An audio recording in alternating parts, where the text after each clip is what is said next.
Hello, my crafty friends. After months of not buying anything new for my craft room or paper crafting, I have placed a couple of orders. So I wanted to share this card. It uses one of the new dies that I purchased, and the card opens like this. So sort of an accordion. I'm really happy with it. The die set itself is by Studio Light. So it comes with the die that cuts the card base and does all the scoring for you. So it cuts and scores. And then it has layering dies. And I just used one layering die on my card, but it actually comes with 2 layers. So I could have done like a gold matting layer as well on the outside. I love a fun fold die set that comes with all the layering. Now I ordered this from Ecstasy Crafts in Ontario. And one of the reasons I went to Ecstasy Crafts website to begin with is they usually carry peel-off stickers.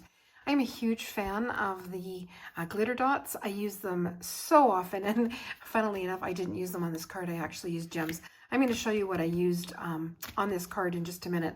But so these are the glitter dots. They're self-adhesive, but they're completely flat. So it's like a glittery sticker. They come in a sheet like this, and you can peel off, and I often do peel this layer off, and you can add that to a background and use it for your cards. I just use a pokey tool and flip the stickers off and add them to my project. And when you have them with the backing, you're kind of digging inside that circle. I find I damage them or bend them a little bit more when I'm using them with the backing on. So if you have glitter dots, then that's just a tip.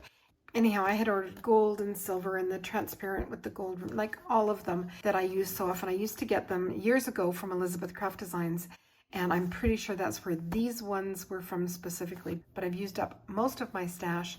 And yeah, so Ecstasy Crafts in Ontario, they're a great Canadian supplier. So they carry the peel-offs, and not just the glitter dots. They've got words and border stickers and the border lines. I ordered some of those as well.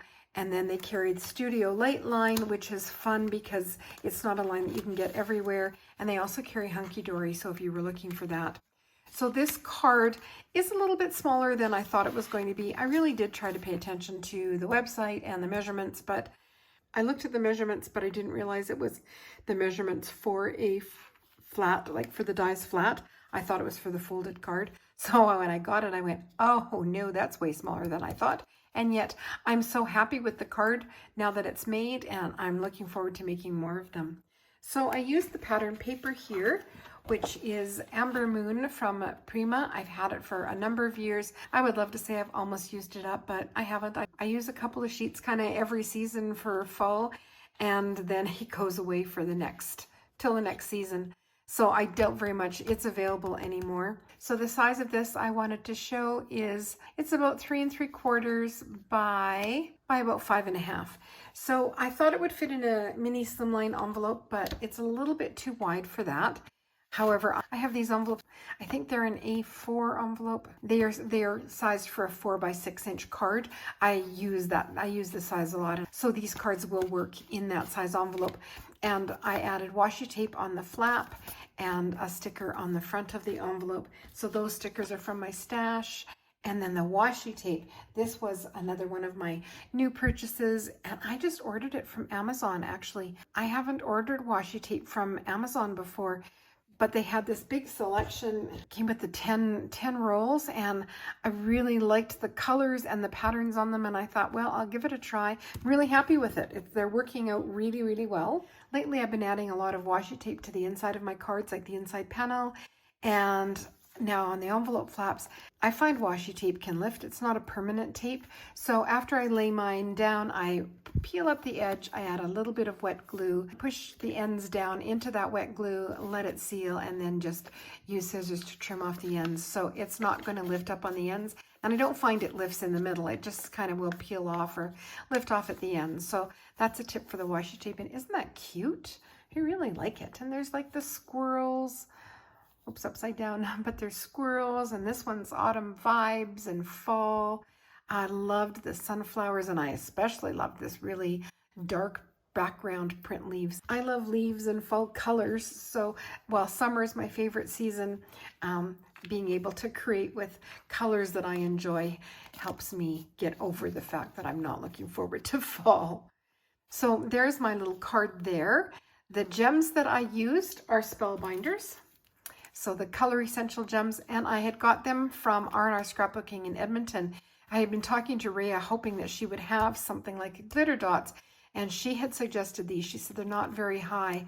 Now the bigger ones are a little bit high, but the smaller ones, they aren't. I still will add a piece of cardstock over top when I put it in the envelope just to protect it from poking through the envelope where the gems are, but they're so sparkly and pretty. This is a 3D pumpkin sticker from Recollections. Again, I've had it for years. And then this was a circle sticker that I added to white cardstock and then die cut with one of the included circles in the Studio Light die set. And this Autumn Greetings, as I said, I have some new things in my craft room. This is another one. I ordered 3 sets of autumn sentiments or Thanksgiving sentiments. I haven't had new Thanksgiving sentiments probably in 5 years. I figured it was time and I couldn't decide. So I got these ones from Sunny Studio. And then I got a Picket Fence Studios one and of course a Catherine Pooler one. And those 3 I had ordered from scrapbook.com. So here is the Autumn Greetings that I added here, and then the leaf is actually this little leaf that they included, as well as the Happy Fall. So just one little stamp set completed my card, and that's where I'll sign our names there. And then I ended up putting this little acorn sticker on. I probably got those the same time I got those 3D stickers years ago at Michael's. I am happy with this card. When I first cut the card base, I kind of looked at it. I wasn't sure how I felt about it. I was already kind of a little disappointed in the size of it. And then when I folded it and this didn't meet to here, it's just not what I'm used to. But there's nothing wrong with that. Once I die cut the pattern papers and glued them on, then I was really excited. And I'd love to use some of my scenic pattern paper and just do a full scene going across. I think I'm going to have a lot of fun with this die set, and it's just something different.